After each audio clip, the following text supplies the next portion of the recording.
Look at him. He's adorable, king of my heart. I just had to draw him. So I did. Today I'm drawing my cats as fairies, and spoiler alert, that got out of hand really fast. See, I started with Houdini.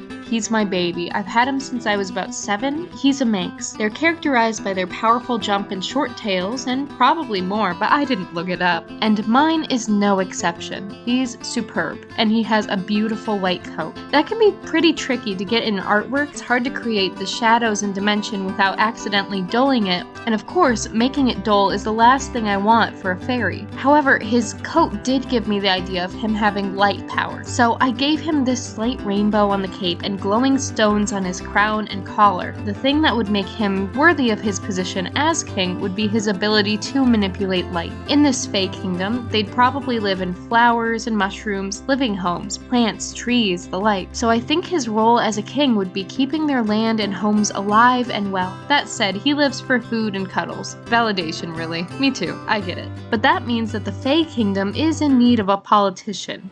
A clever figure who is the real brains behind the operation, Chi-Chi. See, Chi-Chi here, she has those big eyes, and a lot of people go, oh, not a thought behind there. But trust me, she sees everything.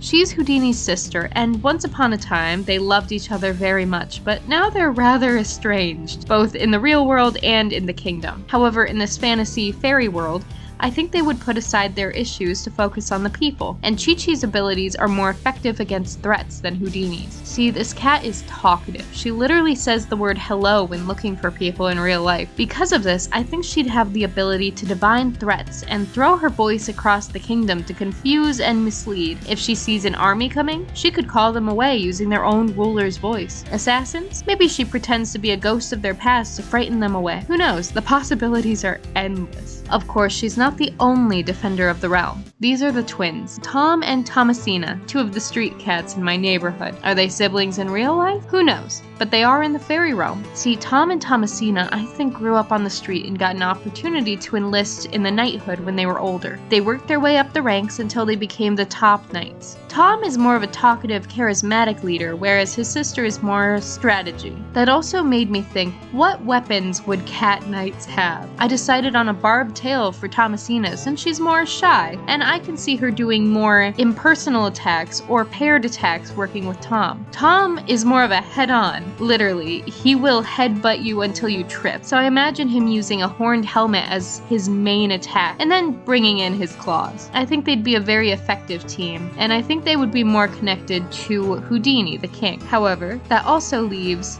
Oreo. See, Oreo, he's rather shy. He's the shyest of the outdoor cats. He's very good at hiding, disappearing, running. Get where I'm going with this? I see him as sort of a rogue. I think he'd be a very effective spy. And while I imagine the twins being closer to King Houdini, Oreo reports straight to Lady Chi, though you can never truly know the loyalties of a spy. Because of this, I wanted him to be more subtle with his wings. Still magical, but a little bit of a darker palette. And I wanted him to hide a bit in his cloak, have him be a little bit more subtle, just like his intentions.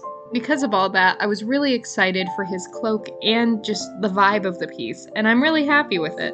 And those are my cats if they were in a Fae world.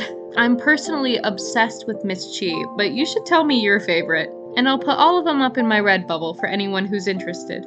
Honestly, this was such a fun time for me. I'm sure I'll be returning to do more cat designs. After all, I do have some cats I left out of this video. If you liked watching this drawing video, you might just enjoy last week's video, wherein I drew the colors of the rainbow as witches. Thank you for watching, and have a lovely day.